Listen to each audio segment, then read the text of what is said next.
Iran के media ने दावा किया कि ओमान की खाड़ी में घुसे अमेरिकी विमान को ईरान की सेना ने खदेड़ दिया। पिछले साल दिसंबर और इस साल जनवरी में अमेरिका और ब्रिटेन की नौसेना ने मिलकर ओमान की खाड़ी से गुजरने वाले ईरान के कई जहाज पकड़े थे।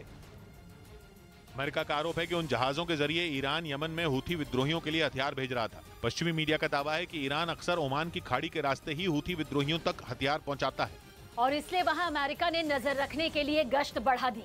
ईरान के मीडिया का दावा है कि अमेरिका का एक टोही विमान EP-3E ईरान की हवाई सीमा में घुस आया, जिसके बाद ईरान की सेना ने उसे चेतावनी दी। ईरान के मीडिया का दावा है कि चेतावनी मिलने के बाद अमेरिका का ये टोही विमान अंतर्राष्ट्रीय सीमा में लौट गया। हालांकि अमेरिका की तरफ से ईरान के इस दावे की पुष्टि नहीं की गई। इधर हिमाचल प्रदेश के पहाड़ी इलाकों में जमकर बर्फबारी हुई। लगातार हो रही बर्फबारी से वहां के कई इलाकों में तापमान माइनस में पहुंच गया, जिससे कई इलाकों में ठंड बढ़ गई।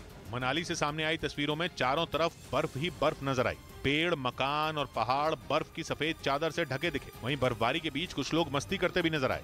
उधर फिनलैंड के नेटो में शामिल होने की तारीख तय हो गई, जिसके बाद रूस के मीडिया में फिनलैंड को सबक सिखाने की मांग उठने लगी।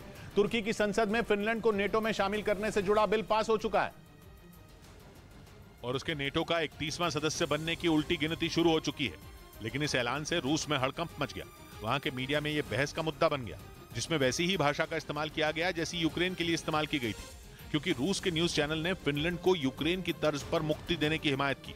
चर्चा में कहा गया कि जिस तरह से यूक्रेन को नाज़ी विचारधारा से मुक्ति दी जा रही है, वैसी ही कोशिश फिनलैंड में भी होनी चाहिए। यानी रूस के मीडिया में फिनलैंड का हश्र यूक्रेन जैसा करने की मांग उठी।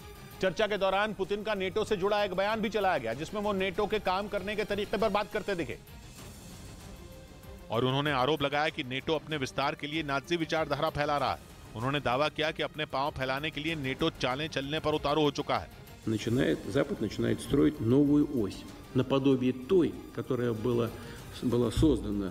मतलब पुतिन नेटो की तुलना हिटलर की सोच और काम करने के तरीके से कर रहे हैं, क्योंकि तानाशाह हिटलर जोर जबरदस्ती के दम पर कुछ भी करवाने के लिए बदनाम था और पुतिन की माने तो नेटो भी वही कर रहा है।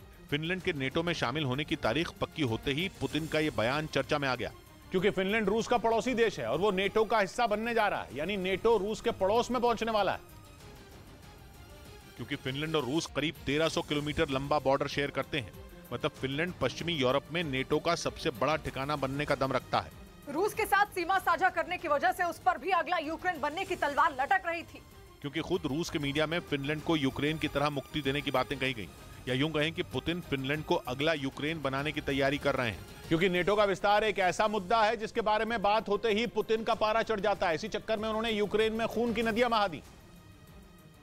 और फिनलैंड तो कुछ घंटों में नेटो का हिस्सा बनने वाला है, क्योंकि उधर तुर्की की संसद में फिनलैंड के नेटो में शामिल होने से जुड़ा बिल पास हो गया। तुर्की वो